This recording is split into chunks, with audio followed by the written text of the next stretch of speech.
Ito ay rated SPG, striktong patnubay at gabay ng magulang ang kailangan. Nakapanglulumo para sa isang ama na madatnan na wala ng buhay ang kanyang anak. Ganito ang pakiramdam ni Rigor nang madatnan niyang wala ng buhay si David. Walang ibang pumasok sa kanyang isipan kundi si Tanggol. Batid niyang nagkagirian ang mga Montenegro at Guerrero sa nangyaring enkwentro. Inayuhan naman siya ni Mando na huwag magpadalos-dalos sa mga paratang nito kay Tanggol hanggat wala silang matibay na ebidensya. Habang si Tanggol naman ay emosyonal na sinabi sa kanyang inang si Marites ang nangyari kay David. Labis ang sakit na naramdaman ni Marites at tumahagulgol siya sa iyak. Malalaman ni Marites na si Miguelito ang pumatay kay David at walang sino mang makakapigil sa kanya para puntahan ang burol ni David. Muli silang nagkaharap ni Rigor at malalaman ni Rigor na si Miguelito ang siyang pumatay kay David.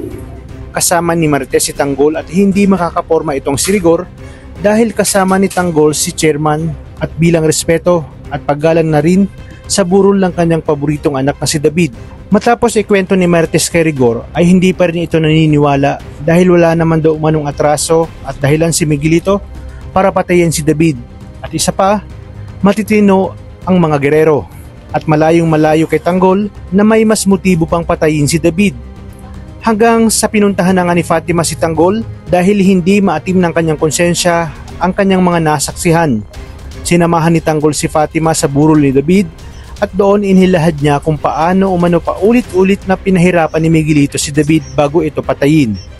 Bagaman sinabi ito ni Fatima, ay tila hindi pa rin ito naniniwala hanggang sa aksidente niyang narinig ang pag-uusap sa telepono ni Colonel Romero at Mayor Roberto dahil inutusan ni Roberto si Romero na linisin lahat ng kalat at walang dapat makaalam na si Miguelito ang pumatay kay David. Kaya naman dito, naniniwala na itong si Rigor at sinabi niya sa kanyang sarili na siya mismo ang tutugis kay Miguelito upang pagbayarin ito sa ginawa sa kanyang anak.